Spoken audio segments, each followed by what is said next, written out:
भगवान महावीर जन्मभूमि बासोकुंड वैशाली बिहार की धरती पर जन्म लिया जैन धर्म के 24वें तीर्थंकर भगवान महावीर स्वामी जी ने, जिन्होंने जियो और जीने दो का सार विश्व को समझाकर प्राणियों में जीव दया का भाव उत्पन्न किया। इस भव्य धरा का इतिहास अजर अमर है। अत्यंत वैभवशाली नगरी वैशाली का विकास प्राचीन काल से ही प्रारंभ हो गया था। वैशाली राज्य को भारत के प्रथम गणराज्य होने का गौरव प्राप्त है। वर्ष 1956 में भारत के तत्कालीन प्रथम राष्ट्रपति डॉक्टर राजेंद्र प्रसाद जी ने जैन धर्म और उनके अहिंसा के सिद्धांतों और प्राकृत भाषा के अध्ययन के लिए प्राकृत शोध संस्थान एवं भगवान महावीर स्मारक स्मृति की आधारशिला रखने के लिए इस स्थान को प्रमाणित किया। आज ये भव्य धरा केवल जैन ही नहीं, अजैनों के लिए भी पूजनीय है।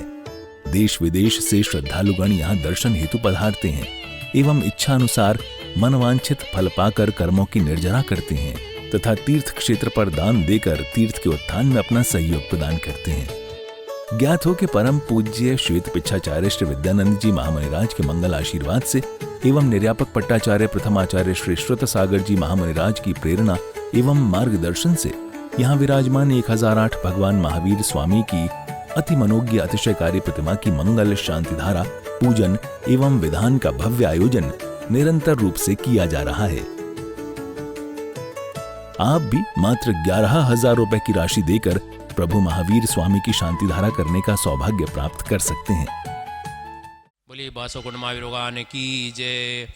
दुरावनम्र सूर्यनाथ किरीट कोटि संलग्न रत्न छविदोष राज प्रसिद्धतापि मलमुक्तमपि प्रकट प्रत्याजरे जनपति बहुधा विसिंचे कपवद निकटेर्विहीन ताप्तं ज्ञात्वा व्यक्तो सप्रमादिदेवं त्वां श्रीकल्मषगणमतनादि सुदुर्गमयं महाभिषेकम् ॐ ह्रीं श्रीं क्लीं ऐं हं मं मं हं हं सं सं तं तं पं पं वं वं हं हं सं सं तं तं पं पं झं झं झिं झिं श्रीं श्रीं द्रां द्रां द्रीं द्रीं द्रवदनमूर्ते भगते श्रीमते पवित्रजनेन जिन्विषयामि स्वाहा।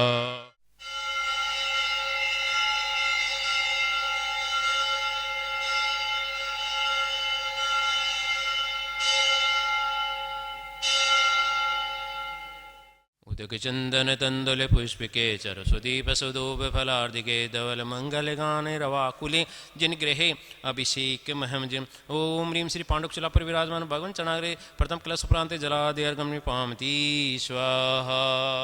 ओम नमः सिद्धेभ्यः ओम नमः सिद्धेभ्यः ओम नमः सिद्धेभ्यः श्री वीतरागाय नमः। ओम नमो अर्हते भगवते श्रीमते पार्श्वतीर्थंकराय द्वादश गढ़ प्रवेष्टिताय शुक्ल ध्यान पवित्राय सर्वज्ञाय स्वयं भूय सिद्धाय बुद्धाय परमात्मने परम सुखाय त्रिलोक में व्याप्ताय अनंत संसार चक्र परिमर्दनाय अनंत दर्शनाय अनंत ज्ञानाय अनंत विद्याय अनंत सुखाय सिद्धाय बुद्धाय त्रिलोक के वशंकराय सत्य ज्ञानाय सत्य ब्राह्मणे धरणेन्द्र फणा मंडल मंडिताय मुनियारिका श्रावक श्राविका प्रमुख चतुसंगोपसर्ग विनाशनाय घातिकर्म विनाशनाय अघातिकर्म विनाशनाय अपवायम अस्माकं मृत्युम अतिकामम रतिकामम क्रोधम अग्निभयम सर्वशत्रुभयम सर्वोपसर्गम सर्वविघ्नम सर्वभयम सर्वराजभयम सर्वचौरभयम सर्वदुष्टभयम सर्वमृगभयम सर्वमात्मचक्रभयम सर्वपनमंत्रम सर्वशूलरोगम सर्वक्षयरोगम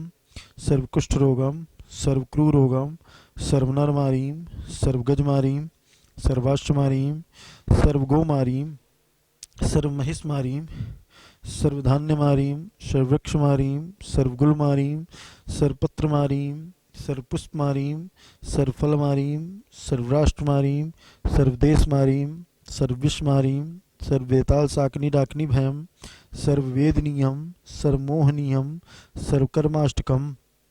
आज की शांति धारा के पुण्यार्जक हैं राजीव जैन आगरा। ओम सुदर्शन महाराज मम चक्र विक्रम तेजो व सौरवीर शांतिम सर्वजनानंदनम सर्वगोकुलानंदनम सर्वभव्यानंदनम सर्वग्राम नगर खेट करवट मट्टप पतन द्रोणमुख संवाहानंदनम सर्वलोकानंदनम सर्वदेशानंदनम सर्वयजमानानंदनम सर्वदुखम हन हन दय दय पच पच कूट कूट शीघ्रम शीघ्रम यत् सुखम त्रिशलेकोषु व्याधि व्यसन वर्जितम अभ्यम क्षेम आरोग्यम स्वस्तिरस्तु विधीयते श्री शांतिरस्तु कुलगोत्र धन्धान्यम पद्म प्रभ चंद्र प्रभ वास पूज मल्ल वर्धमान पुष्पदंत शीतल मुनि सुव्रत नेमिनाथ पार्श्वनाथ इत्येभो नमः। ओम नमो अर्हते भगवते श्रीमते प्रक्षिणा से दोष कलमसाय दिव्य तेजो मूर्तये श्री शांतिनाथाय शांतिकराय सर्व पाप प्रणाशनाय सर्व विघ्न विनाशनाय सर्व रोगोपसर्ग मृत्यु विनाशनाय सर्व प्रकृत क्षुद्रोपद्रव विनाशनाय सर्व छामर डामर विनाशनाय ओम ह्राम ह्रीम ह्रूम हौ हा अस्यावसा नमः। सर्व शांतिम कुरु कुरु स्वाहा संपूज का नाम प्रतिपाल का नाम यतीन्द्र सामान्य तपोधना नाम देशस्य राष्ट्रस्य पुरस्य राज्ञः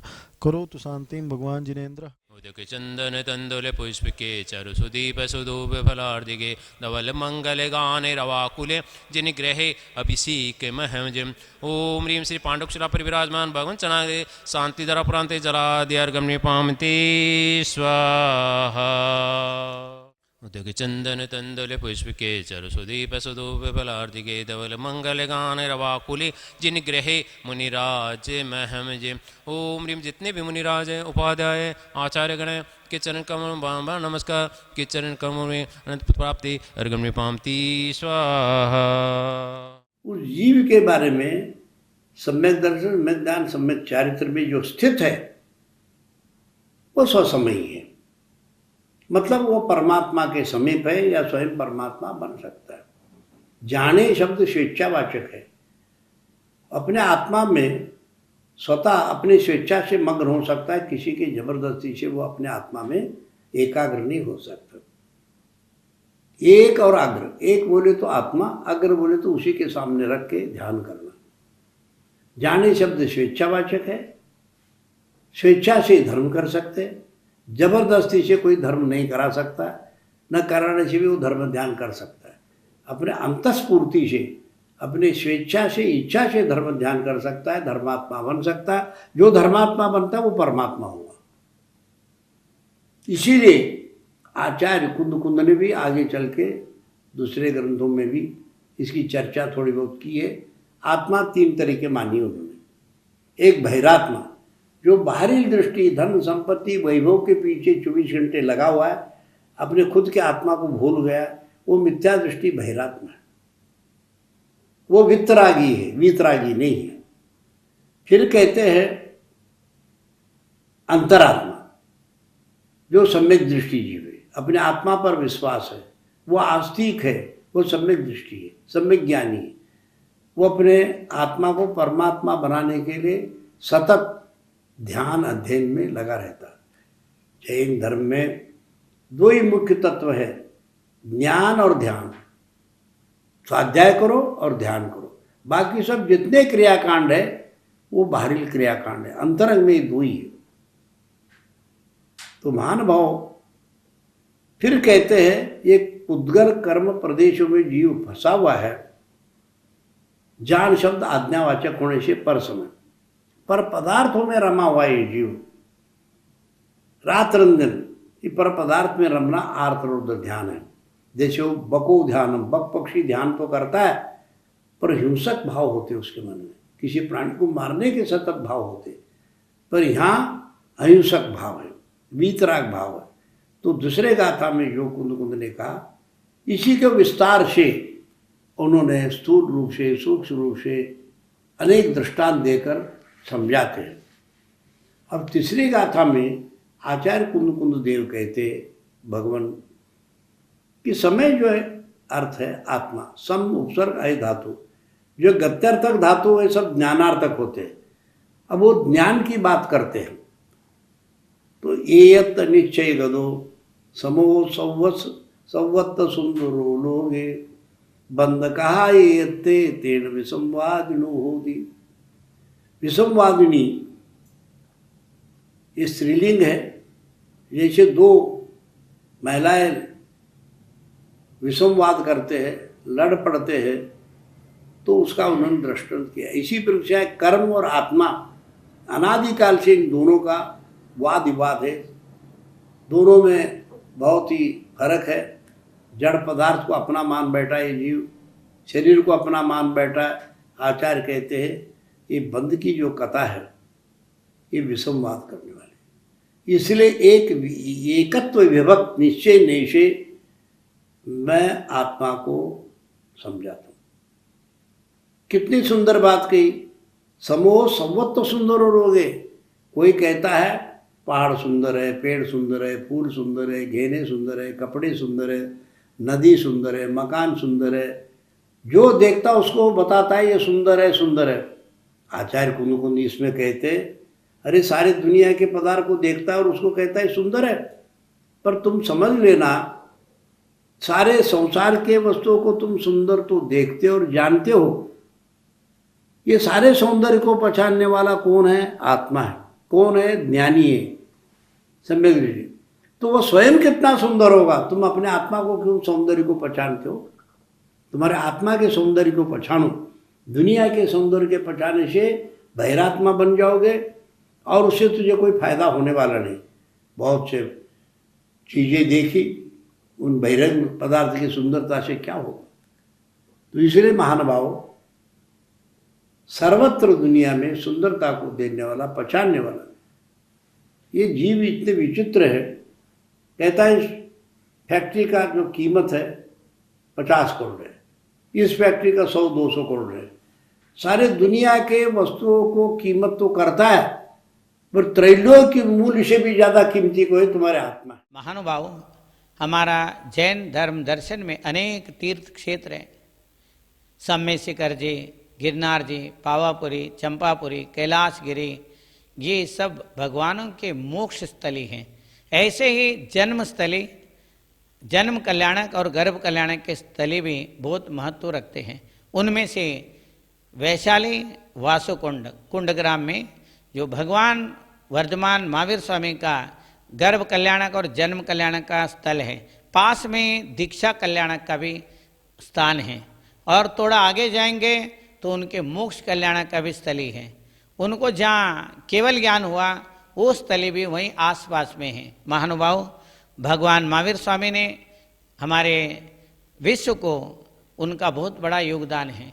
आज जो हम लोग संविधान, कानून, जो भी न्याय नीति, दंड नीति, ये जो कुछ भी हम देख रहे हैं वो कुमार वर्धमान महावीर स्वामी के द्वारा, और उनके प्रजातंत्र में उनके जो सांसद थे 7,777 सांसद होते थे, और वो सब मिल करके, और राष्ट्रपति, राष्ट्राध्यक्ष उनके नाना जी थे, और उनके पूज्य पिताजी राजा सिद्धार्थ एवं रानी त्रिशिला के संस्कारों से, पूर्व जन्म के पुण्य कर्म के उदय से तीर्थंकर प्रकृति के साथ में जन्मे भगवान महावीर स्वामी, उन्होंने अनेक कानून बनाए।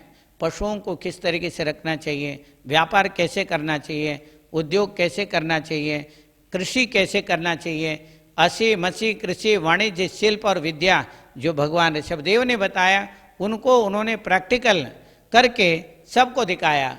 वर्धमान महावीर स्वामी हर प्रजाओं के साथ ऐसे घुल मिले हुए थे और हर जगह जाते थे। उनके 12 साल वो प्रधानमंत्री अवस्था में रहे, उस प्रजातंत्र के, तात्कालीन गणतंत्र के। उन्होंने अहिंसक रूप से सारे उसको चलाया। अहिंसा अणुव्रत, सत्य अणुव्रत, ब्रह्मचर्य अणुव्रत, अपरिग्रह अणुव्रत। अनर्थ दंड जो व्रत होता है उसमें पृथ्वी को बिना प्रयोजन नहीं खोदना, जल को नहीं बहाना, वायु को नहीं बहाना, पृथ्वी का है, जल का है, अग्नि का है, वायु, वनस्पति को तोड़ मरोड़ नहीं करना, जरूरत से ज़्यादा किसी चीज़ को व्यर्थ में उसको खराब नहीं करना है। भगवान महावीर स्वामी ने इस बात को कानून बनाया, और कई शास्त्रों में इनका नियम है। जो हमारे जो न्याय शास्त्र है, दंड नीति है और संविधान है, वो भगवान महावीर स्वामी अपने प्रजातंत्र में उसका प्रयोग करते थे। वही जो सत्य अपरिहाणी धम्मा, जो 7 अपरिहार्य धर्म हैं, उसके साथ ही अनेक कानून उन्होंने बनाया था।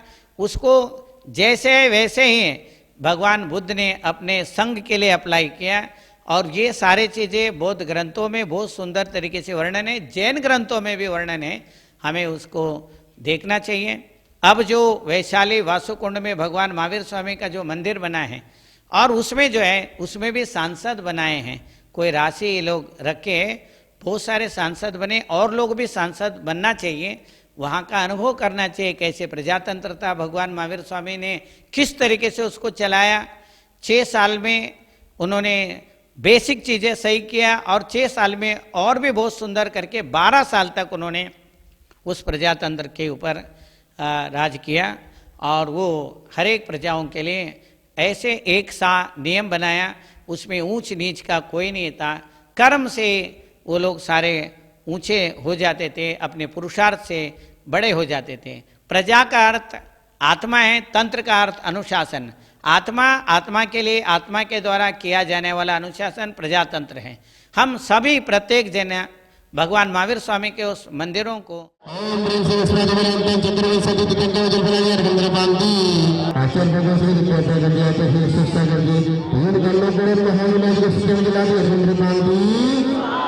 छम छम छम छमाच विधि मंगल आरती कीजे पंच परम पद भज सुकरीजे उनकी विनाशन सूर्य अधिकार चटी ज्ञान प्रतिमाधारी मोक्षदानी जो कोई आरती करे करावे सुनर नारी अमर पद पावे। जय बोलो भगवान की जय।